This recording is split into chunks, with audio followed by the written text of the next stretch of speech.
Memang virus corona ini tidak bisa diremehkan. Bahkan Presiden Trump menyebut krisis akibat virus corona ini bisa berlangsung hingga Juli sampai Agustus. Dan bahkan Trump juga menyebut US may be headed into a recession. Amerika Serikat bisa saja menuju ke arah resesi. Wajar kalau The Fed, Bank Sentral Amerika Serikat bergerak cepat memangkas suku bunga acuan secara darurat dan juga dilakukan dengan agresif. Selain itu juga mengaktifkan kembali program quantitative easing. Ini tentu saja untuk meredam dampak corona dan langkah The Fed ini diikuti oleh bank sentral di sejumlah negara. Dalam jangka waktu 24 jam apa saja langkah bank sentral di berbagai negara untuk meredam dampak corona akan kami ulas untuk Anda dalam Jamu Anti Corona ala Bank Sentral berikut ini. Oke, kita lihat dulu langkah The Fed ini pada 15 Maret atau Minggu sore. Nah, menyusul kekhawatiran akan terjadinya resesi yang menghantui pasar keuangan, ini The Fed kita tahu bahwa kenapa virus corona ini mengerikan? Karena untuk mengendalikan penyebarannya, pemerintah dan warga ini dipaksa untuk berada di rumah, membatasi interaksi sosial dan melumpuhkan aktivitas ekonomi. Tentu saja ini dampaknya akan besar ke perekonomian. Oleh karena itu, dalam pertemuan darurat pada 15 Maret 2020 hari Minggu sore, ini The Fed langsung memutuskan melakukan kembali pemangkasan suku bunga acuan 100 basis poin ya, setelah sebelumnya pada 3 Maret 2020 di bulan yang sama juga telah melakukan pemangkasan suku bunga secara darurat juga di luar jadwal pertemuan reguler 50 basis poin, sehingga suku bunga acuan di Amerika Serikat pada saat ini ada berada di level 0% sampai 0,25%. Ini merupakan level terendah. Kita melihat level suku bunga acuan di Amerika Serikat di level ini pada saat Amerika Serikat dilanda krisis finansial di tahun 2008, kemudian terus berlanjut sampai pemulihan di 2015.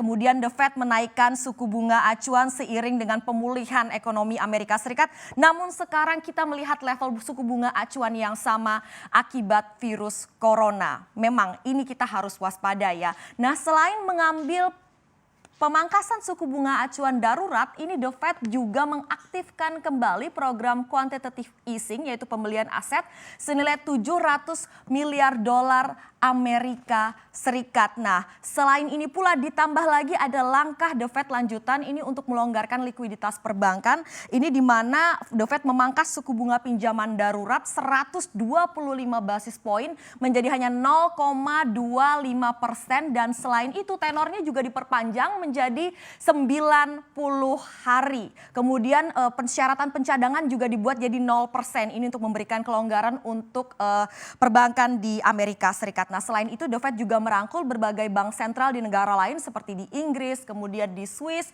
Uni Eropa, Kanada untuk memastikan bahwa dolar Amerika Serikat ini selalu tersedia. Nah, dengan The Fed sebagai bank sentral paling powerful di dunia sudah melakukan pemangkasan suku bunga acuan secara agresif. Ini tentunya memberikan ruang bagi bank sentral negara-negara lain untuk mengambil langkah serupa melindungi perekonomian mereka dari dampak corona tanpa khawatir terlalu besar akan terjadinya capital outflow. Karena risiko ini sudah diminimalisir dengan The Fed yang memangkas suku bunga acuan 150 basis poin hanya dalam 1 bulan ini ya, bulan Maret saja. Kita lihat ini dia yang dilakukan oleh Bank of Korea. Bank Sentral Korea Selatan melakukan pemangkasan suku bunga darurat mengikuti langkah The Fed dalam waktu 24 jam melakukan pemangkasan suku bunga acuan 50 basis poin menjadi 0,75%. Ini merupakan level suku bunga acuan terendah di negeri ginseng, dan ini merupakan pertemuan darurat Bank of Korea pertama kali sejak tahun 2008, sejak krisis finansial yang lalu. Jadi memang ini mode-nya sudah siap-siap menghadapi krisis akibat corona ya, karena Goldman Sachs misalnya memproyeksi bahwa pertumbuhan ekonomi Korea ini akan terhantam oleh corona sehingga hanya akan tumbuh di 2020 ini di level 1% saja, jauh di bawah proyeksi awal sebelum ada corona yaitu 2,1%. Kemudian kita lihat bank sentral lain yang juga mengekor langkah The Fed memangkas suku bunga acuan dalam waktu 24 jam sejak The Fed memangkas suku bunga acuan. Ada Bank Sentral Selandia Baru. Di sini melakukan pemangkasan suku bunga acuan 75 basis poin juga dilakukan secara darurat di luar jadwal pertemuan yang seharusnya, sehingga suku bunga acuan di Selandia Baru di level 0,25%. Ini merupakan level yang terendah di Selandia Baru dan akan dipertahankan setidaknya dalam 12 bulan ke depan. Dan kemudian selain itu untuk pertama kalinya dalam sejarah Selandia Baru juga akan meluncurkan program quantitative easing, pembelian aset berharga, hingga ini melakukan pembelian besar-besaran obligasi pemerintah juga untuk meredam dampak virus corona di Selandia Baru. Sekarang kita lihat Hong Kong Monetary Authority, otoritas moneter Hong Kong, juga melakukan pemangkasan suku bunga mengikuti The Fed 64 basis poin secara darurat. Hingga kini suku bunga acuan di Hong Kong adalah 0,84%. Nah, di Hong Kong selain memangkas suku bunga acuan juga menyuntikkan likuiditas ke perekonomian Hong Kong. Ini ada 500 miliar dolar Hong Kong atau setara dengan 64 dolar Amerika Serikat yang disuntikkan ke perekonomian Hong Kong juga untuk menahan dampak dari virus corona. Nah, Sri Lanka juga tidak mau ketinggalan. Bank sentralnya ini memangkas suku bunga acuan juga secara darurat, mengatakan ada alasan yang sangat urgent untuk melakukan ini. Dipangkas 25 basis poin ke level 7,25%. Itu tadi sederetan bank sentral yang melakukan pemangkasan suku bunga acuan hanya dalam waktu 24 jam. Kemudian kita lihat, nah seperti inilah gelombang pelonggaran moneter yang terjadi di berbagai belahan dunia ini menghadapi corona sejak awal tahun 2020. Kita lihat yang warna biru ini adalah yang melakukan pemangkasan suku bunga acuan, yang warna orange yang suku bunga acuannya tidak berubah, dan warna kuning ini hanya bisa dilihat segelintir saja yang masih bisa menaikkan suku bunga acuan di tengah situasi saat ini. Kita lihat negara-negara yang memangkas suku bunga acuan: Rusia, Australia, Indonesia termasuk.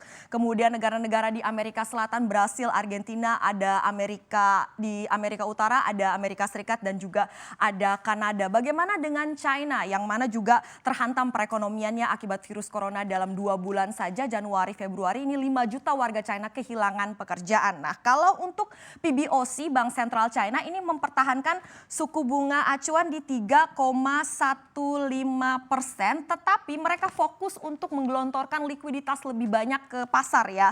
Jadi ini dilakukan misalnya pada hari Senin kemarin dengan menyuntikkan 100 miliar yuan ke pasar, dan ini dalam bentuk fasilitas pinjaman jangka menengah 1 tahun.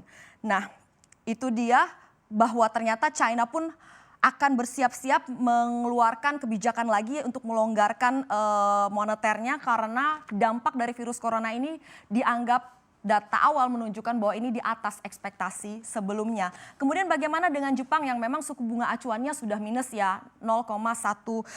Nah, ini BOJ ini memang masih mempertahankan suku bunga acuannya, tetapi Bank Sentral Jepang ini mengatakan akan menaikkan target pembelian ETF 2 kali lipat menjadi 12 triliun yen ya. Jadi memang ke arahnya ke sana untuk melonggarkan likuiditas. Jadi juga BOJ juga mengatakan siap-siap akan melakukan langkah lanjutan seperti membeli surat utang dan pemotongan suku bunga acuan. Nah, kita tahu bahwa Bank Sentral ini sudah melakukan apa yang bisa mereka lakukan untuk meredam dampak corona. Tapi sekali lagi, meredam dampak corona ini tidak cukup hanya dengan kebijakan dari moneter saja, harus berjalan beriringan dengan kebijakan dan juga stimulus dari fiskal. Jadi memastikan bagaimana industri atau sektor-sektor yang terdampak perlambatan akibat virus corona ini tetap bisa survive.